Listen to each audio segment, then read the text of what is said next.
Enjoy the lobster. Tell Rick to check his stock portfolio. That's what I texted her. And within seconds, my phone lit up, her name flashing, voice trembling, chaos bleeding through the speaker. I could hear Rick screaming in the background.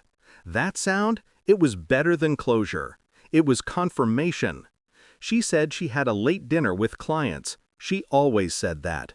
The perfume would linger longer than business hours, and the lipstick would fade unevenly, not from coffee cups.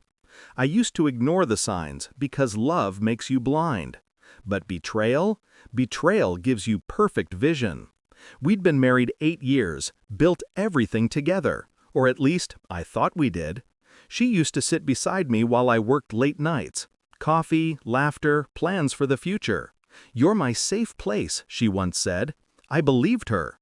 I built her a world of safety, a house she decorated, a car she wanted, the kind of life that looked perfect from the outside. And that's the thing about perfection. It hides the cracks until something seeps through. The first slip was small, a message preview she forgot to delete. "You looked amazing tonight." Just that, no name, no context. I asked. She smiled and said, "My boss, Rick, complimenting my presentation." I wanted to believe her. I did. But her eyes flickered for half a second too long, so I started paying attention. A week later, I mirrored her phone to my laptop. She never noticed. Another week, I installed a camera in the car. She never questioned it. The following month, I tracked Rick's company portfolio. She didn't even know I knew his last name. What I discovered wasn't an affair. It was a merger. My wife and Rick weren't just sharing beds. They were planning to strip my assets, move funds, and leave me holding an empty shell.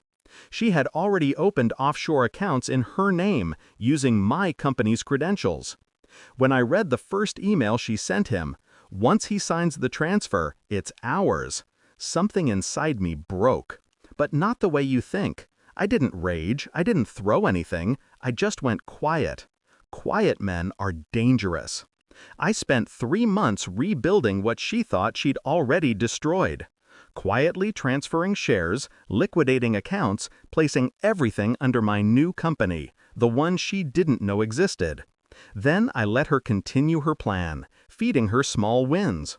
She thought I was too distracted, too trusting. I wasn't. I was studying. Rick's company was over-leveraged, desperate for cash flow. And my wife? She was the bridge.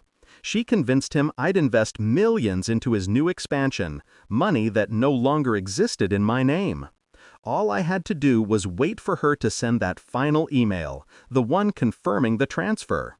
When she texted me that night, "Late dinner with clients, don't wait up," I knew the deal was being signed. The restaurant she chose was a familiar one, the same place we celebrated our anniversary 2 years ago. Irony has good taste. I was sitting in my study, glass of whiskey untouched, laptop open, watching the accounts drain from Rick's company into mine. Every cent redirected through a shell they thought was theirs. When the confirmation came through, I typed my reply. "Enjoy the lobster. Tell Rick to check his stock portfolio." Her call came instantly. What did you do?" she stammered. I could hear Rick yelling in the background. He'd realized it. His accounts frozen, assets gone, news alerts already flashing on his phone. I didn't answer her question. I just listened. "Please, I can explain," she pleaded. "It wasn't." "It was exactly what you meant it to be," I said, voice calm. "Just not how you planned it." Then I hung up. By morning, it was over. Rick's company collapsed within hours. Insider trading, fraudulent accounting, investigation launched. My wife's name was tied to every document. The house was empty when I got home, her clothes gone, drawers bare. I expected that. What I didn't expect was the letter she left on the counter. "You planned this." She was right. The press called it the fall of Rick Danner and Associates. No one mentioned me. That's how I wanted it. My company was clean, my assets untouchable. She disappeared somewhere overseas, probably still wondering how it unraveled so neatly. I still see her sometimes, not in person, but in the memory of how she used to look at me. The kind of look that could make a man forget the world. Now it's just a reminder that love, when corrupted, can be the sharpest weapon of all. People ask if I miss her. I don't.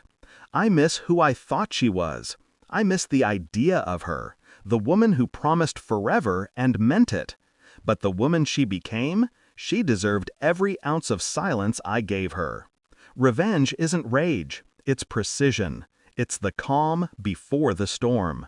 And when it's done right, it doesn't leave blood, just absence.